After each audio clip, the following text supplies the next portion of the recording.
돈 문제 자유한 사람이 없을 거고 또 빚의 문제 돈이 항상 부족하게 마련인데 부족한 삶 가운데 우리가 빚지는 것이 과연 옳은가. 어떤 분은 사랑의 빚 외에는 아무에게도 아무 빚도 지지 말라 하셨기 때문에 절대로 그래서 신용카드 이렇게 안 쓴다. 신용카드가 사실 이렇게 땡겨서 빚져서 쓰는 거잖아요. 그러니까 신용카드도 안 쓰고 체크카드만 쓴다 그렇게 얘기하시는데 하여튼 이런 것들이 어떤 게 성경은 뭐라고 말하고 있는지 사실 우리가 어떻게 보면 정확하게 잘 몰라서 이렇게 두리뭉실하게 그냥 지나가는 소리로 들었던 것이 그냥 뇌리에 박히고 생각에 박혀서 우리의 가치관이 되는 경우 종종 굉장히 많습니다. 그래서 우리가 신앙생활 하다 보면 이렇게 좀 오해되고 바르지 못한 부분들이 있다라는 것을 보게 됩니다. 디모데전서 6장 10절 말씀입니다. 시작. 돈을 사랑함이 일만하게 뿌리가 되나니 이것을 탐내는 자들은 미혹을 받아 믿음에서 떠나 많은 근심으로써 자기를 찔렀도다. 아멘. 제가 올 3월달부터 6월달까지 춘천시에 있는 그 직장 선교회 회원들 대상으로 이제 일과 영성에 대한 강의를 매주 이렇게 영상을 통해서 이렇게 진행을 했습니다. 거기에 이제 뭐 장로님들도 계시고 집사님 계시고 평신도도 계시고 그런데 어떤 분이 직업이 신협이에요. 신협. Y신협, 기독교 Y신협에 근무하는데 거기 상무위가 뭐예요? 네, 전무? 네, 전문지 조합장인데 하여튼 이렇게 장로님인데 자기는 이게 이자 받지 말라고 성경이 그랬는데 자기는 이자를 받는 직업을 하고 있고 그것 때문에 저는 사실 이렇게 직장에 대해서 자유롭지 못한 마음이 있다. 그래서 제가 직장에서 왜 이자 받는 게 왜 죄예요? 왜 잘못됐어요? 근데 그 분이 내가 성경에 이자 받지 말라 그랬지 않냐 이 얘기를 하는 거예요. 그 성경의 전체 문맥을 앞뒤로 좀 살펴보시고 그게 무슨 의미인지를 이렇게 살펴보셔야 되는데 그냥 단순히 한 구절 한 문자를 보고 이자 받지 말라 그랬는데 은행에서 이자를 안 받으면 어떡하겠어요? 이자를 받아야 되니까 자기는 직장 생활하는 게 정말 고역스럽다. 또 한 가지 고민은 그런 거더라고요. 그러니까 돈이 필요하지 않은 사람, 신용이 좋은 사람에게는 돈 좀 꿔가라고 막 이렇게 하는데 정말 돈이 필요한 사람, 신용이 좀 떨어지는 사람이에요. 그 사람들에겐 자꾸 이윤도 이렇게 이자율도 이렇게 높이고 계속 돈을 안 꿔주려고 이렇게 심사도 까다롭게 하고 이런 게 자기네 마음이에요. 제가 그거는 좀 마음에 걸릴 수 있겠네요. 그 부분은 신협이면 적어도 더더더 기독교 신협이면 그분 정말 필요한 분들한테 좀 믿고 이렇게 줄 수 있는 그런 것이 돼야 되는데, 그러니까 이렇게 어떤 경우에 보면 이렇게 제대로 된 가치관, 성경적인 정확하게 뜻을 잘 모르니까 이런 부분에 이렇게 직장 생활 30년, 그분도 30년 넘게 하셨을 텐데 신협 생활하면서 계속 교회 나가서 하면 이게 죄책감이 드는 거야. 이자 받지 말라는 이제 그러니까 직장 생활이 이게 뭔가 직장 생활을 통해 하나님을 영화롭게 하고 하나님 뜻을 나타내야 되는데 그런 부분에서 우리가 지난 시간에 계속 말씀드리는 것은 어떻게 하면 하나님을 영화롭게 하고 하나님께 영광을 드러내기 위해서는 내가 하고 있는 일을 통해서 하나님의 성품이 이렇게 드러나게 해야 되는데 이제 이렇게 때로는 성경을 오해하고 그런 문제 때문에 이런 경우가 종종 있다라는 거죠. 여러분은 돈이 혹시 일만하게 뿌리다라고 생각하고 있습니까? 그럼 어떻게 생각하세요? 돈이 일만하게 뿌리예요? 돈이 일만하게 뿌리라고 성경은 말하지 않아요. 이게 성경 오해하는 거예요, 여러분. 돈을 어떻게 하는 게 일만하게 뿌리라고 그래요? 돈을 사랑하는 것이 일만하게 뿌리라고 해요. 이것 엄연히 틀려요.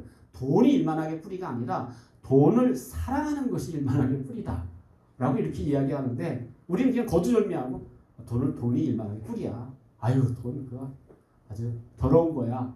이런 생각을 이제 잘못 가지고 있는 경우들이 있다는 거죠. 앞에서 이야기했듯이 돈은 기본적으로 선한 겁니다. 돈은 인간이 세상 생활을 하는데 동물의 왕국과 인간 왕국과의 구분질 수 있는 게 돈이에요. 여러분 돈이 없다고 생각해 보세요. 돈이 없을 때 어떻게 했어요? 물먹이환했어요. 예. 고추 농사 열심히 지셔갖고 이제 내가 쌀이 필요하면 여러 집 다니면서 쌀 혹시 고추 안 필요하세요? 아 필요 없는데요. 그러면 고추 집을 다니다가 그 쌀 있는 집을 다녀서 고추를 이제 받고 쌀을 주는 사람한테 이제 고추를 이렇게 물물 교환하는 수밖에 없어요. 얼마나 불편해요. 그리고 쌀 한 마리 고추를 얼마 줘야 될지 이게 대중이 안 가요. 그런데 돈이 생기면서 돈이 가치를 다 정해주는 거예요. 쌀 한 마리의 가치 얼마죠? 10,000원? 쌀을 사먹고 쌀 한 마리 얼마예요? 3한 마리요? 저 두 마리 반이 6만 원. 네, 6만 원이니까 네. 네. 3만 원 정도. 네, 하여튼 뭐 그건 네, 3만 원. 그런데 고추 한 근에는 얼마예요? 2만 원. 고추 한 근. 네. 그래서 이런 게 돈이 아니면 가치를 이렇게 딱 정해줄 수 없다라는 거예요. 그래서 어떻게 보면 이게 돈이 생기면서 굉장히 사실은 편리하게 됐다라는 거죠. 그래서 우리는 돈이 있기 때문에 이 물물교환하는 수만 가지의 내가 생전 만들어 보지도 않은 물건들을 나는 돈 때문에 그것을 사용할 수 있는 혜택을 누린다라는 거. 그죠? 네. 돈 제도가 만약에 없다면 만약에 내가 컴퓨터를 한번 쓰고 싶다. 이 나이에 한번 내가 컴퓨터에서 배워봐야지. 컴퓨터를 내가 여러분이 한번 만들려고 치워보세요. 이거 어떻게 해볼 수가 없는 거야. 그러니까 돈이 있기 때문에 돈 주고 그 컴퓨터를 사오면 된다라는 거예요. 이렇게 사실은 돈이라는 이 제도가 돈이라는 화폐 가치가 생기는 것 때문에 우리는 하나님이 주신 많은 것들을 하나님 주신 많은 세상의 많은 것들을 더 풍성하게 수만 가지를 우리는 누리면서 살아갈 수 있다는 거죠. 모든 사람들이 자기 물건과 돈을 기꺼이 바꿉니다. 그래서 돈이라는 것이 있기 때문에 내가 생산한 열매의 가치가 얼마의 가치가 되는지 깨닫게 됩니다. 그래서 여러분 뭐 물건하고 돈하고 이렇게 바꾸는데 사람들이 요즘은 이까지 종이하고 내가 이렇게 피땀 흘려서 만든 이 고추하고 어떻게 내가 나는 안 판다고 절대 안 판다고 돈을 수천만 원 갖다 주고 보라고 난 안 판다고 이런 사람 없단 말이에요. 예. 돈의 가치를 우리는 다 인정하고 알기 때문에 적당한 가치에 우리는 서로 돈과 바꾼다라는 거예요. 이처럼 돈은 매우 유용한 도구이고 그렇기 때문에 우리가 돈을 발명해 사용하도록 배려하신 하나님의 지혜 또 하나님이 돈을 통해 사용할 수 있는 특권을 주신 것에 대해서 우리 감사하는 돈을 쓰면서도 참 감사합니다. 이 돈이라는 걸 주셔서 이렇게 잘 사용할 수 있게 하시니 감사합니다라는 것 이건 너무 당연한 것이다라는 거죠. 돈은 교환의 매개물입니다. 그래서 돈은 자발적인 교환을 더욱 공정하고 폭넓게 하고 덜 낭비적으로 만듭니다. 그죠?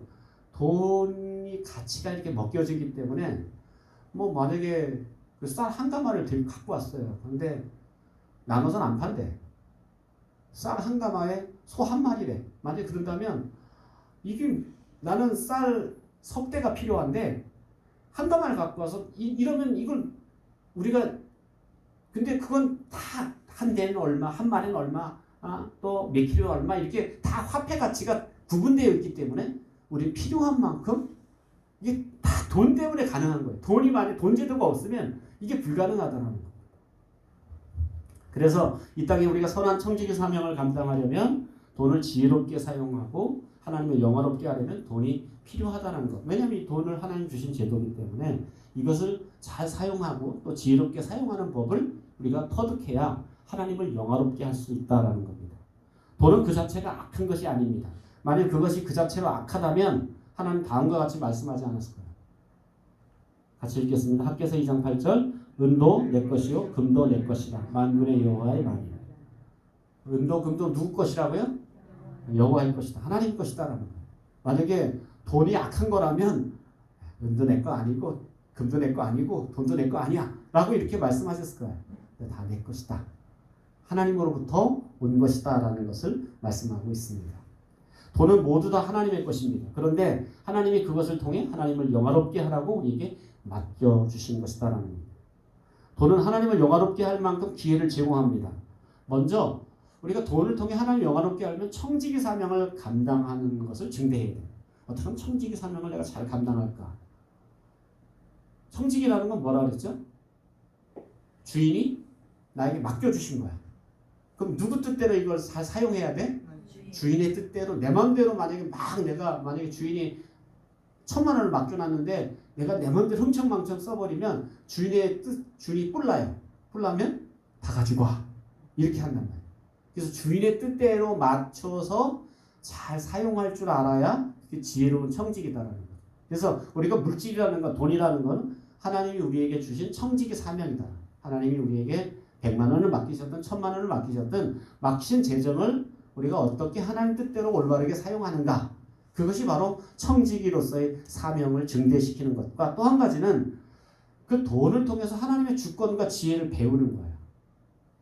그것을 하나님이 하나님의 것을 어떻게 사용하고 관리하는가. 하나님 그걸 나에게 맡기시는 거라면 내가 그것을 사용하면서 어떻게 하나님의 주권과 하나님의 지혜를 돈을 사용하는 방법을 통해서 내가 닮을 것인가를 우리는 생각해야 됩니다. 또한 우리 자신의 필요를 충족시킴으로써 다른 것에 의존하지 않고 하나님의 자주성을 담게 됩니다. 다른 사람에게 베품으로써 하나님의 자비와 사랑도 담게 됩니다. 이게 돈이라는 걸 하나님이 우리에게 주셨기 때문에 내가 뭐 절절절절 매면서 다른 사람을 의존하지 않을 수도 있고요. 또 내가 하나님의 자비와 사랑을 닮아서 내가 나에게 있는 잉여를 또 다른 사람에게 베풀고 나눌 수도 있다라는 겁니다. 뿐만 아니라 교회와 복음전도사에게 우리가 헌금함으로써 다른 사람들을 하나님 나라로 인도하는 일에도 우리가 물질을 사용할 수 있습니다. 그런데 이렇게 돈이 유용한데 하나님을 영화롭게 할 수 있는데 돈에는 항상 뭐가 있어요? 유혹이 있어요. 죄를 지을 만한 유혹이 따라온다는 거죠. 왜냐하면 돈에는 힘이 있기 때문에, 돈에는 파워가 있기 때문에 그 유혹이 있어요. 뭐 권력, 권위, 지도자 하나님 내신 거라 그랬어요. 그런데도 그 권력, 만약에 대통령이 지금 권력을 주었어. 그런데 그 권력은 힘이 있기 때문에 거기는 항상 그걸 통해서 영광을 나타낼 수도 있지만 반대로 죄에게 유혹받는 일도 생긴다는 거예요. 그래서 우리나라 역대 대통령들이 자꾸 이렇게 감옥에 가는 이유는 뭐냐면 그 힘에 따른 유혹을 내가 잘 조절하지 못하면 결국 유혹에 빠지고 유혹에 넘어가게 된다는 거죠. 돈도 마찬가지입니다. 돈에는 너무 많은 힘과 가치를 지니고 있기 때문에 언제나 죄의 유혹이 따라온다는 겁니다. 그러므로 돈은 무거운 짐이 되기도 합니다. 그래서 저 사람한테 차라리 돈이 없었더라면 뭐 이런 경우 있잖아요. 뭐 어느 집에 만약에 돈이 갑자기 5억이 생겼어. 형제는 3명이야. 형제가 5명은 딱 나누기도 좋겠는데 형제가 3명이야. 야, 이걸 이제 나는 큰 사람이니까 나에게 이만큼 다오. 아니다. 똑같이 나와야 된다. 뭐 이것 때문에 형제간에 차라리 5억이 없었더라면 행복하고 단란하게 지낼 수 있는 가정인데 돈 5억이 결국 가정은 난 죽을 때까지 당신 얼굴 안 본다. 형제지간에 서로 얼굴 안 보는 이런 불행한 일이 싹트는 이유는 뭐냐면 돈에 힘이 있기 때문에 돈의 힘에 유혹을 받으면 탐욕을 부리다 보면 결국 그런 죄악에 빠져서 무거운 그것이 짐이 되기도 한다는 거죠. 우리는 돈을 사랑하는 덫에 걸릴 수 있습니다. 그렇게 되면 우리의 심령이 하나님부터 멀어져요. 여러분 돈을 이렇게 사랑하기 시작하면 이상하게 하나님으로부터 이렇게 마음이 멀어지고 하나님으로부터 이제 거리가 그래서 막 돈 버는 일에 미쳐보세요. 돈 버는 일에 막 빠져보세요. 그럼 하나님으로부터 자꾸 하나님 뒷전이 되는 경우들이 생기게 된다는 거예요. 그래서 이런 부분에서 예수님이 경고하셨어요. 마태복음 6장 24절 시작. 한 사람이 두 주인을 섬기지 못할 것이니 혹 이를 미워하고 저를 사랑하거나 혹 이를 중히 여기고 저를 경히 여기니라. 너희가 하나님과 재물을 겸하여 섬기지 못하느니라. 한 사람이 두 주인 섬길 수 없다. 돈과 하나님을 섬길 수가 없다. 돈을 섬김의 대상이 아니다라는 거죠. 하나님만 오직 섬김의 대상이지 돈을 섬기려고 하고 돈을 사랑해서 돈을 섬기려고 하면 결국 이런 시험과 올무에 빠지게 된다는 거죠. 우리는 돈을 선한 곳에 사용해야 합니다. 그렇지 않고 지나치게 축적하는 데 마음을 빼앗기게 되면 우리가 범죄하게 된다는 거죠. 마태복음 6장 19절 시작. 너희를 위하여 보물을 땅에 쌓아두지 말라. 거기는 종과 동록이 해하며 도둑이 구멍을 뚫고 도둑질하느니라. 오직 너희를 위하여 보물을 하늘에 쌓아두라. 거기는 좀이나 동록이 해하지 못하며 도둑이 구멍을 뚫지도 못하고 도둑질도 못하느니라. 내 보물이 있는 그곳에는 내 마음도 있느니라. 그러니까 보물을 내 돈을 어디다가 사용하느냐, 어디다가 내가 쌓아놓느냐 이런 것들이 굉장히 중요하다. 내가 너무 땅에다만 쌓아놓으려고 집착하다 보면 결국 우리가 하나님으로부터 멀어지는 그런 인생을 살아가게 된다는 거예요. 그다음에 이제 돈 문제 속에서 이제 대출하는 것, 빚지는 문제가 이제 어떻게 보면 우리가 신앙생활하면서 이제 걸림돌이 되는 경우가 있다라는 거죠. 빚을 져도 된다라고 생각하는 분 손 들어보세요. 빚을 질 수 있다 살아가다가. 네. 네. 성경적으로 빚을 짓는 거 괜찮다. 성경적으로 빚 지는 거 괜찮다. 빚 지면 안 된다고 생각합니다. 내가 읽은 성경으로는 빚 지면 안 된다고 생각합니다. 어떻게 빚 지면 안 되는데 빚을 안 지신 적 있나요? 그래서 오늘 정확하게 이 의미를 좀 깨달았으면 좋겠습니다. 구약 성경에는 이자 받고 돈을 빌려주는 행위를 반대하는 구절이 분명히 있습니다. 많은 그리스도인들이 이자가 오가는 돈거래를 그래서 양심상 불편하게 여겨요. 아까 그 장로님처럼 은행 원인데도 불구하고 은행의 본업이 뭐예요? 이자를 그걸 뭐 여신거래라고 그러나요? 그거를 이렇게 돈을 받고 싼 이자로 돈을 받아서 비싼 이자 줘서 대출 내줘서 그 차액 여대금이라고 그러죠.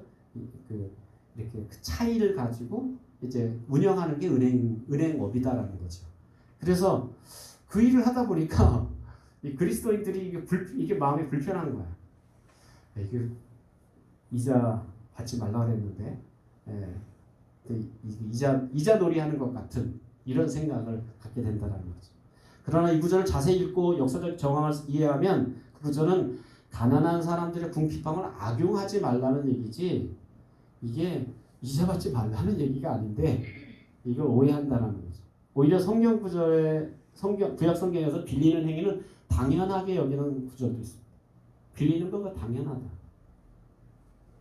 신명기 24장 10절 시작. 내 이웃에게 무엇을 구워줄 때 너는 그의 집에 들어가서 전당물을 취하지 말라. 구워주는 걸 당연하게 여긴 거죠. 그죠? 이미 성경에선 구워줄 때 이렇게 하라라고 말한 이유는 구워주는 것, 이거 대추해주는 것, 이건 당연한 것이다라고 이렇게 말하고 있다라는 거죠. 이 구절은 빌려주는 행위가 당연한 것으로 여기는 동시에 구워주는 행위도 당연한 것으로 여기고 있다라는 거죠. 구약 성경은 빌려주는 행위를 금지하지 않고 빌려주는 사람에게 이렇게 명령합니다. 시편 112편 5절 시작. 은혜를 베풀며 구워주는 자는 잘 되나니 그 일의 정의로 행하리로다. 구워주는 자가 잘 된다. 그래서 어려운 사람에게 그게 구워주는 건 절대로 돈 빌려주지 마라. 이렇게 만약에 이게 성경적인 뜻이라면 빌려주면 안 된다. 뭐 이렇게 말했을 거 아니에요. 근데 빌려주는 자가 잘 된다. 라고 이렇게 이야기하고 있습니다.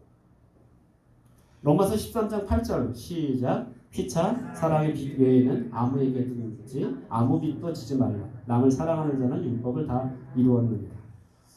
이것도 이제 우리가 올무에 걸리는 구절이에요. 사랑의 빚 외에는 아무에게도 아무 빚도 지지 말라. 빚 지지란 말에 지지 말라는 얘기예요. 문자적으로 생각하면 지지 말라는 얘기예요. 그런데 이 본 의미를 정확하게 이해를 해야 되는데 그냥 문자적으로 이해하다 보면 그래서 지지 말라. 남을 사랑하는 자는 율법을 다 이루었다. 이게 사랑이 사실은 근본 이 앞부분의 이야기를 보면 무슨 얘기가 나오면 세금 문제가 나옵니다. 나라에 대해 세금 바치는 문제. 그러면서 이 얘기는 뭐냐면 세금 바치는 문제에 대해서 이야기를 하다가 그러니까 세금 떼먹지 말라 이 얘기입니다. 사실은 이게 남을 사랑하는 거다. 너가 세금 떼먹고 너가 세금 안 내서 그러면 그거는 다른 사람에게 이건 빚을 지는 것이다. 그래서 아무에게 빚을 지지 말라 이 말에 사실은 더 위로 올라가 앞뒤 전원 문맥을 따져보면 이거는 빚을 제대로 갚으라 라는 이런 의미다. 이 구절을 모두 빌리는 행위를 금지하거나 빌리는 행위는 단념시키지 않는다라는 거예요. 그래서 이 구절을 이제 잘못 여러분이 오해하면 빚지면 안 되는구나. 빚을 그렇죠. 빚을 안 질 수 있으면 안 지는 게 좋죠. 그죠? 빚 지고 싶은 사람 생겨요. 근데 요즘 사람들 중에 좀 빚 지고 싶어 하는 사람이 있더라. 그냥 닥치는 대로 빚져. 닥치는 대로 신용카드 긁어. 이게 빚지는 거잖아. 자기가 갚을 능력도 없는데도 계속 긁어. 이건 빚지는 걸 좋아하는 사람이에요. 이런 거 문제 있어요. 무엇을 빚졌을 때 그것을 반드시 갚아야 한다라는 것이 이 구절의 문제예요. 아무에게 빚을 지지 말라. 이게 너 빚진 거 반드시 갚아야 된다. 아무 빚을 지지 말라는 명령 앞에 열거하는 것처럼 두려움이나 존경이든 세금이든 무엇이든 단지 빚을 졌으면 반드시 갚으라는 의무 이것을 요약한 것이 바로 아무에게도 빚을 지지 말아요. 아무것도 떼먹지 말라. 이 얘기를 하고 있다는 거예요. 물론 때로는 빌리는 행위가 현명하지 않을 수 있습니다. 왜냐하면 성경은 빚지면 빚쟁이의 뭐가 된다? 종이 된다라고 얘기해요. 그래서 왜냐하면 빚을 내가 그 사람에게만 1,000만 원 빚을 지면 아이고 이게 오라면 와야 되고 또 갚고 가야 되고 이게 종처럼 돈을 꿔준 사람이 은행이 왕이야. 그래서 막 좀 오세요. 뭐 서류가 미리 됐어요. 쫓아가야 되고 저도 우리 교회 쓸 때 5,000만 원을 이렇게 빚지는데 제가 속으로 정말 더럽다. 우리 돈 이렇게 예금할 때는 막 어서시가지고 그렇게 하더니 돈 그거 좀 빌리려고 그러는데 그렇게 까다롭게 하고 그래서 제가 평상시에 이렇게 거래하던 마을 근거도 농협도 보면 빚을 좀 얻으려고 그러니까 아주 난색을 표하는 거야. 그래갖고 그래서 신협으로 가서 이야기해서 신협은 교회에 대해서는 아주 이렇게 또 잘 대출을 해주더라고요. 그래서 무리가 없이 이렇게 대출을 했는데 이런 부분들을 보면 되도록이면 우리가 빚을 안 지는 게 좋겠지만 어쩔 수 없이 빚을 질 수 있을 때가 있다는 거죠. 또한 빌리는 능력을 악용해 과도한 빚을 질 수도 있으며 또는 악인처럼 꾸기만 하고 갚지 않는 사람도 있다는 거예요. 계속 막 내다 쓰는 거예요. 그리고 그냥 여기서 묻어놓고 또 도망가고 또 여기서 묻어놓고 또 도망가고. 제가 아는 어떤 분이 옆에서 운동하는 분이 그 얘기를 하는 거예요. 5억을 이렇게 이겼대요. 5억을. 이렇게 저는 잘 모르겠는데 무슨 걔가 왜 어떻게 5억씩이나 되는지 모르겠는데 이렇게 그래서 처음에는 이렇게 1,000만 원짜리 기회에서 이렇게 쫙 이렇게 열심히 타준대요. 그다음에 좀 더 하자 이렇게 서로 이제 말 나오면 그럼 한 1억으로 할까 해서 또 열심히 타준대요. 그런 다음에 1억을 다 잘 주고 난 다음에 그다음에 그럼 이번에 한 5억 할까? 그런데 거기서 물린 거야. 다 받아갖고 이렇게 다른 동네로 갔는데 문제는 그 사람이 여기서만 그런 게 아니라 다른 곳마다 그런다. 그러니까 이런 부분들은 굉장히 어떻게 보면 아주 이거 악용하는 거죠.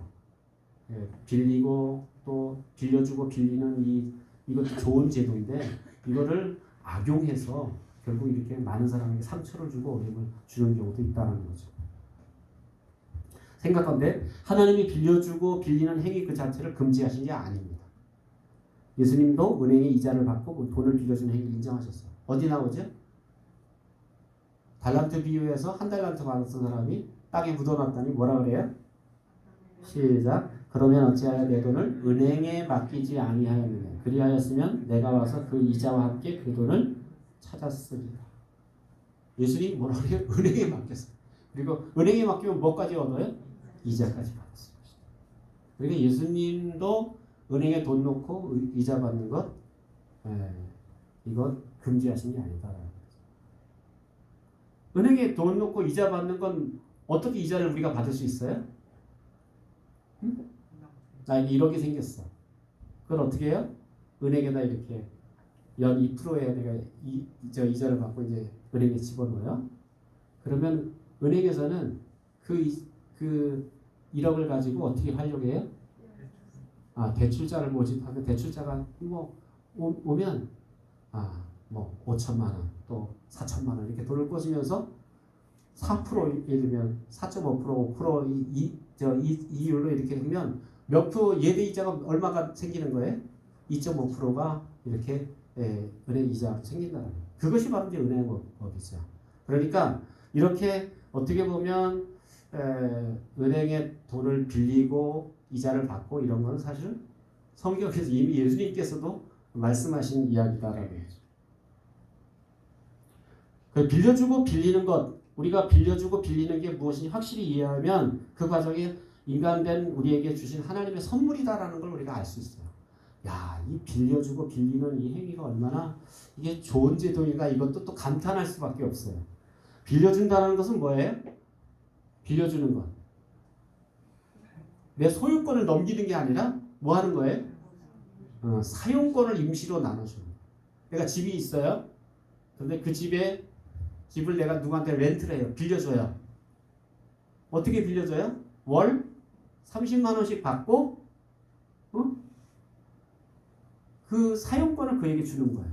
근데 2년을 계약했다면 2년 동안 매월 30만 원씩 나에게 주는 조건으로 그 사용권을 그 사람한테 위임했다라는 거예요. 그럼 매월 30만 원을 낼 수 있는 사람이 만약에 그 집 같은 것을 지려고 하니까 3억이 겉들어. 그 3억을 열심히 돈을 벌어서 하려면 어떻게 될까요? 평생 가도 어떨 때는 그런 집에 살 수 없을 수도 있어요. 그런데 이 빌려주는 제도 때문에 우리는 그 상황에 맞게, 그 물질의 상황에 맞게 우리가 이렇게 살 수 있는 길을 하나님이 열어주신다라는 사실입니다. 우리는 물건을 그냥 갖고 있든지 처분하든지 일정 기간 동안 빌려든지 여러분이 선택할 수 있어요. 여러분이 가지고 있는 물건을 여러분이 그냥 갖고 누리고 살든지 아니면 아예 팔아서 매매를 하든지 아니면 그걸 빌려주든지 일정 동안 빌려주든지 이렇게 여러분이 선택할 수 있다는 거죠. 우리는 작은 물건도 여러분 작은 물건 칼 이것도 여러분이 소유하든지 처분하든지 아니면 빌려주든지 이렇게 할 수 있는 것처럼 마찬가지로 큰 것도 차도 집도 이렇게 빌려주는 제도를 통해서 우리가 사용한다라는 거예요. 물론 자신의 물건을 타인에게 빌려줄 때 뭐가 따라요? 위험성이 따라요. 여러분의 아끼는 차를 만약에 자기 운전 잘하는 아내한테 만약에 키를 빌려준다면 별로 위험 부담이 없어요. 물론 진거선생한테 맡기면 좀 위험하겠지만 저희 집사람들.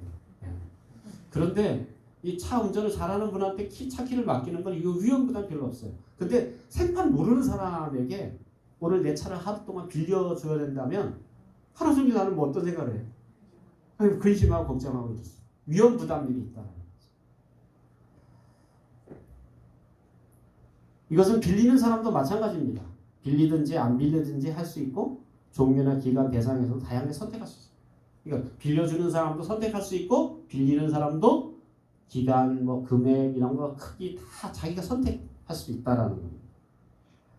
빌려주고 빌리는 과정은 사회 모든 부의 유용성을 증대시키게 됩니다. 이 증대 가치가 있어요. 이게 만약 빌려주고 빌리는 이 제도가 없으면 굉장히 이 사회는 아주 힘들어질 거예요. 그런데 이 빌려주고 빌리는 제도가 있기 때문에 그 사회가 그렇게 돌아갈 수 있는 굉장히 선순환할 수 있는 그런 부분들이 있다는 거죠. 만약 교회 도서관에 책 한 권을 100명에게 1년에 빌려줬어요. 내 책을 100명한테 빌려줬다. 그러면 우리 교회 도서관은 100권의 책이 있는 것과 같은 효과가 나는 거예요. 그죠? 한 권의 책을 가지고 100명한테 빌려줬더니 그 100명이 읽었다면 우리 교회는 100권의 책을 가지고 있는 것과 같은 효과가 있다는 거죠. 이 빌려주는 것에 굉장한 이건 효율성이 극대화되는 그런 부분들이 있다는 거죠. 저도 가끔 이제 도서관의 책이, 제 서재의 책이 줄 잡아서 1000권, 2000권 그 정도 될 것 같은데, 저걸 그냥 저렇게 쌓아놓을까. 이제 저걸, 그때 물론 이제 여러분이 읽을 만한 책들이 얼마나 될지 모르겠지만, 책을 좀 이렇게, 그래서 제가 이게 어떤 책들, 쉬운 책들은 좀 이렇게 소설 같은 책들은 뽑아서 이렇게 제가 빌려드려요. 근데 책을 빌려주는 거 바보라 그러잖아요. 빌려주면 안 들어와. 책이 이렇게 들어서 안 돌아오는 건데, 그 뭐 한번 제가 이제 그 처음에는 제가 책을 너무 아꼈기 때문에 제가 이 책 빌려주는 거 굉장히 싫어했어요.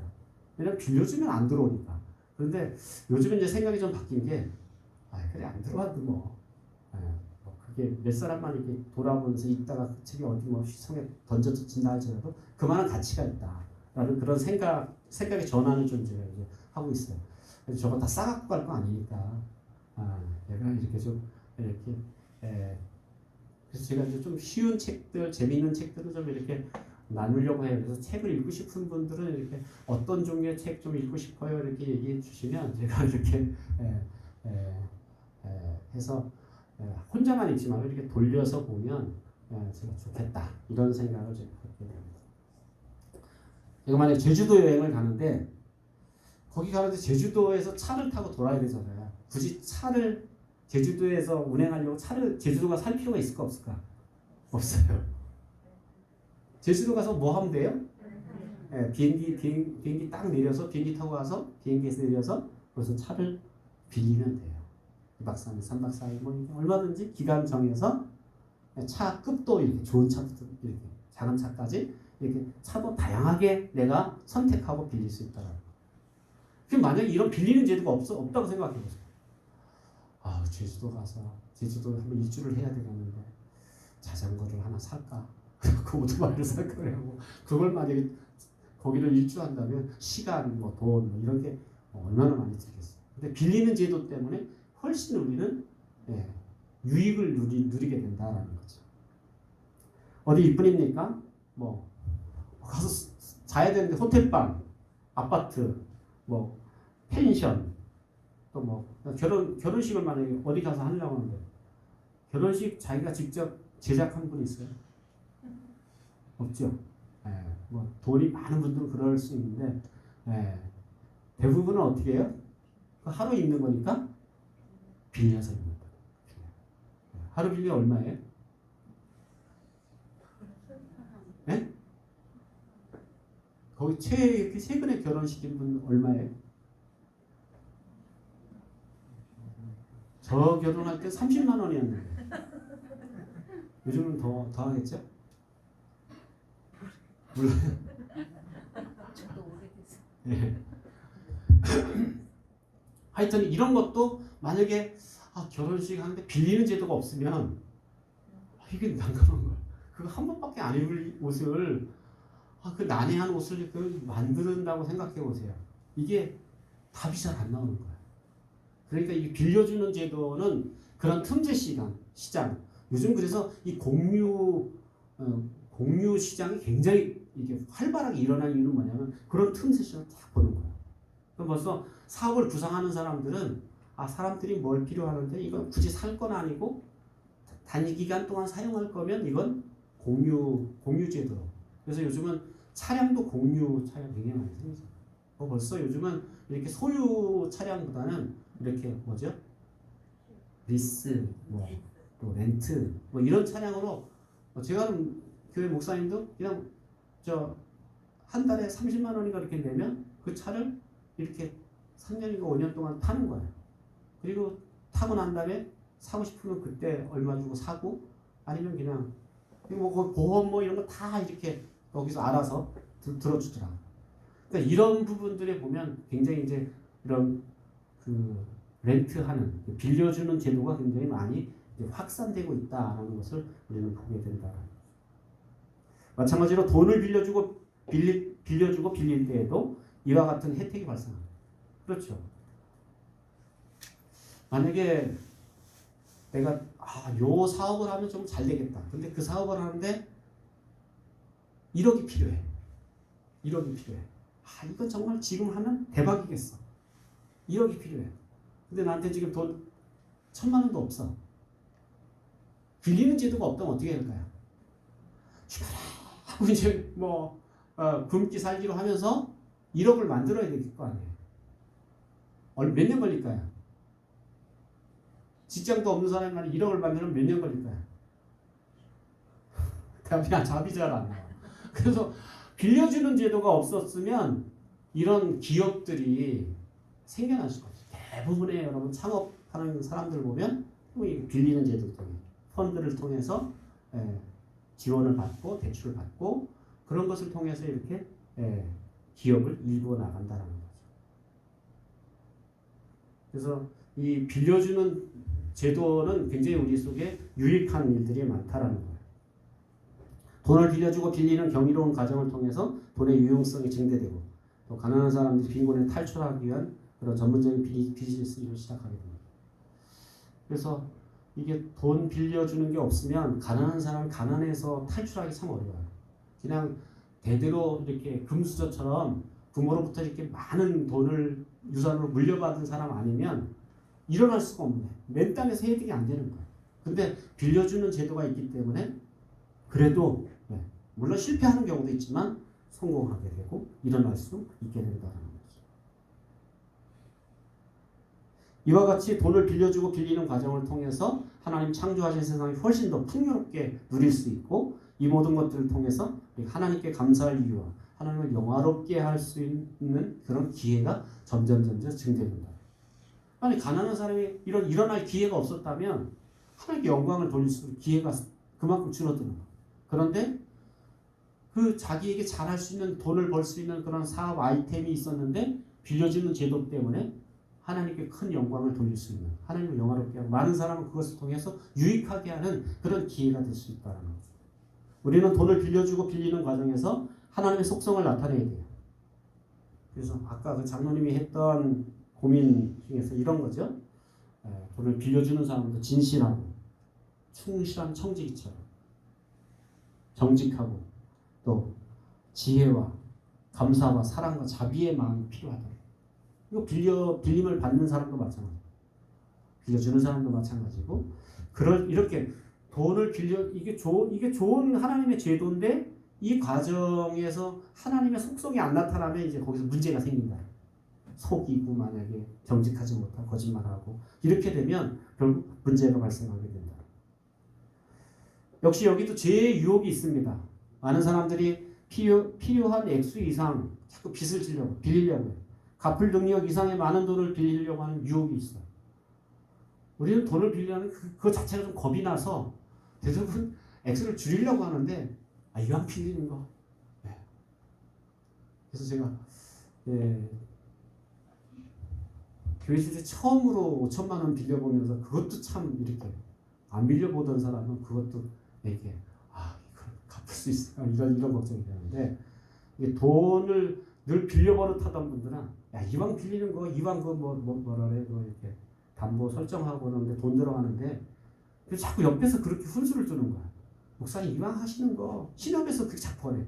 계획 사람들 돈을 많이 빌려줘야 이자를 하니까 1억 하세요 1억 하세요. 농협은 5천만 원도 안 된다는 땅을 가는데 더 필요하면 더 가지고 가세요. 이렇게 자꾸 얘기하는 거예요. 그러니까 이런 게 필요 이상의 많은 돈을 자꾸 빌리려고 하는 유혹을 받을 수도 있다는 거죠. 요즘 사람들은 또 뭐 B2 한다는 거잖아요. B2가 뭔지 아세요? 빚을 내서 투자하는 거. 빚을 내서 땅 사고 빚을 내서 부동산 사고 이율이 이게 금리가 낮으니까 B2해서 그러니까 이제 요즘 뭐 금감원장 뭐 새로 된 사람들이 막 쪼이잖아요.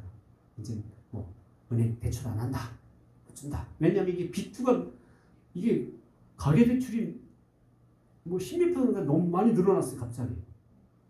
그러니까 이게 이거 이러다 보면 이게 거품이 생기면 결국 와랑 무너지게 가계 부채 때문에 이게 뭐 몇 년 전에 미국에서도 한번 크게 부동산 때문에 문제가 일어나서 경제적인 타격을 입었던 것처럼 이게 은행 전문가들은 야 이거 안 되겠다. 너무 가계대출 올라가고 너무 비토하는 사람이 너무 많다.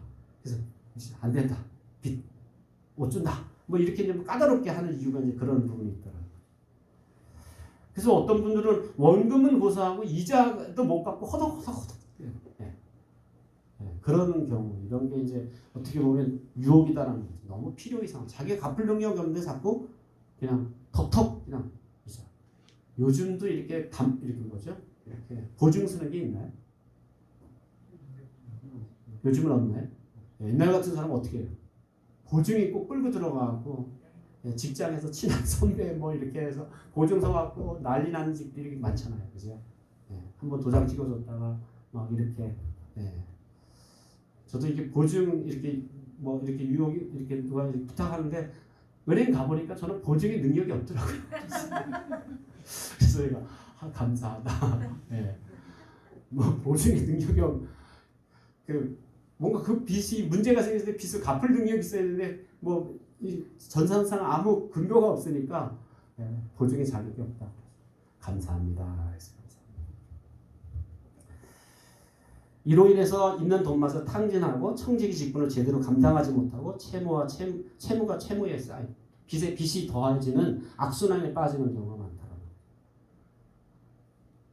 그래서 이게 빚으로 뭐 이렇게 하던 분들이 이게 아주 쉽게 제가 이게 아는 후배도 보니까 부모님이 처음에 5천만 원 되셨어요.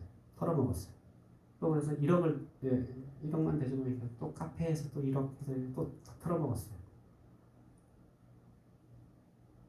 그리고 났는데 알고 봤더니 또 자기 집을 담보해갖고 또 이렇게 그래서 가정 식구들 다 어디 나앉을 신세가 돼버린 거예요. 나앉을 신세.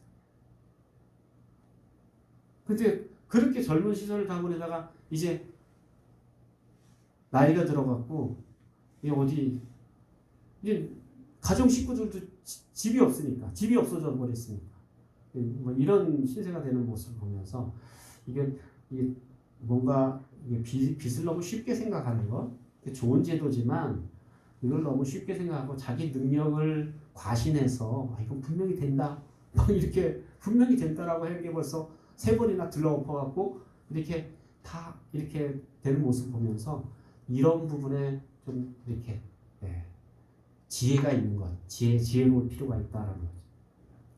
하나님 말씀은 믿는 모든 그리스도인들이 약속한 날짜에 반드시 돈을 갚으라고 하십니다. 그래서 아무에게도 빚을 지지 말라라는 말은 제때에 돈을 갚으라는 의미예요.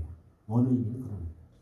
돈을 제대로 갚아라. 세금 1월이라도 그거 떼어먹지 말고 갚으라.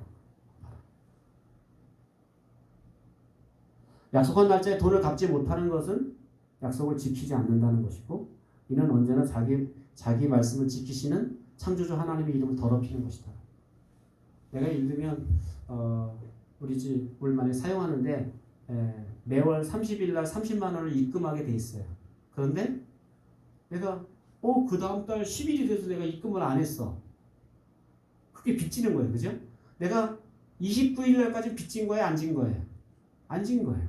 내가 30일 날 입금하기로 약속했으니까 그 약속한 날 30만 원을 내가 입금시키면 그건 내가 빚지는 것이 아니에요. 왜냐면 그 사람은 30만 원을 받고 나에게 사용권을 물려준 거니까.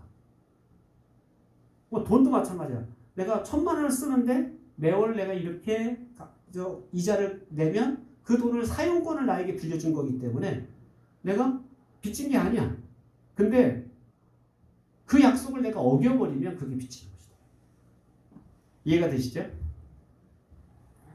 그래서 빌려주고 빌리는 것이 선한 것임에도 불구하고 이것이 하나님 기쁘시게 해야 되고 또 하나님을 영화롭게 할 만한 기회로 사용해야 된다.